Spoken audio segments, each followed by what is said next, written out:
Section 6, Presentation of Offers, Arizona Market Introduction, from transaction files to offer presentation. In Section 4, we discussed ARS Section 32-2151.01 and why transaction files, earnest money records, rejected offers, and broker review matter. Now we move into one of the most important duties in the actual transaction, presenting offers. In Arizona, presenting offers is not optional, and it is not based on whether the agent personally thinks the offer is good, bad, too low, too complicated, or not worth the seller's time. Under AAC R428802, a salesperson or broker must promptly submit all offers to the client during the term of the listing agreement, unless the client gives written instruction to stop receiving certain offers or the contract provides otherwise. The story, the low offer that still had to be presented. Imagine a seller lists a high-end property for $900,000. A buyer submits an offer for $830,000. The listing agent looks at the offer and thinks, "This is ridiculous. My seller will never accept this." The buyer's agent calls to confirm receipt, and the listing agent says, "I'm not even showing this to my seller." That is a problem. Unless the seller has given written instruction not to receive certain offers, the agent must present the offer. The seller may reject it, counter it, or use it as leverage, but that decision belongs to the seller, not the agent. All offers must be submitted promptly. AAC R4-28-802 requires the salesperson or broker to promptly submit all offers to purchase or lease the listed property. The duty continues before closing, even if the seller has already accepted another offer, unless the seller has given written instruction to stop presenting offers or the agreement provides otherwise.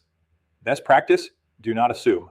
Present the offer, document the presentation, and keep proof in the transaction file. Signed documents must be delivered. Upon execution of any transaction document, the salesperson or broker must deliver a legible copy of the signed document and final agreement to each party signing the document as soon as practical. This matters because clients should never be left wondering what they signed. If it is signed, give them a copy. Multiple offers and seller permission. If multiple offers exist, the listing agent may disclose the existence and terms of additional offers only after receiving permission from the seller or lessor. Best practice: talk to the seller about strategy, fairness, confidentiality, and documentation before discussing offer details with other agents. HOA presentation and disclosure. Whether a property is located in a homeowners association is important information for buyers. HOA disclosures, resale statements, assessments, transfer fees, and related costs can affect the buyer's decision. Generally, HOA assessments that become a lien after close of escrow are the buyer's responsibility, while inspection, certification, or resale disclosure statement fees charged by the HOA are typically the seller's responsibility. Best practice: do not wait until the last minute to address HOA documents. Buyers need time to review what they are purchasing into. Common violation: assuming the seller doesn't want to see it. One of the most common violations happens in a hot seller's market. Offers come in quickly, emotions run high, and agents try to manage the chaos. But an agent cannot decide that an offer is too low to present. An agent cannot hide an offer because another offer looks stronger. An agent cannot delay an offer because they think the seller is already happy. The seller is the decision maker. Notification to ADRE, business location changes. This section also connects to broker compliance. Under ARS, Section 32-2126, an employing broker must maintain a definite place of business and notify the commissioner in writing of a change in business location.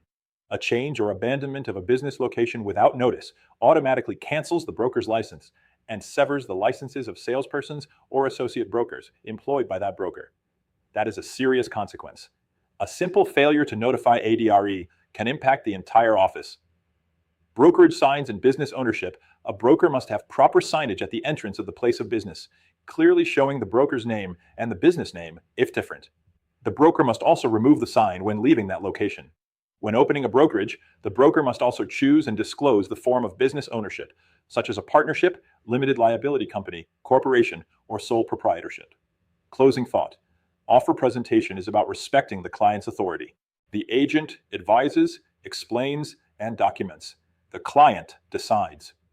If Section 4 taught us that the file must tell the story, Section 6 teaches us that every offer must be part of that story, unless the client properly instructs otherwise in writing.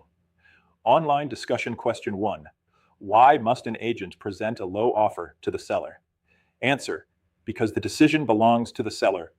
Unless the seller has given written instruction not to receive certain offers, the agent must promptly submit all offers. Question 2. Why should multiple offer discussions be handled carefully? Answer: because the agent may disclose the existence and terms of additional offers only with the seller's permission, and poor communication can create confusion or complaints. Question 3. Why is failure to notify ADRE of a broker's business location change serious? Answer: because a change or abandonment of business location without notice can automatically cancel the broker's license and sever the licenses of agents under that broker.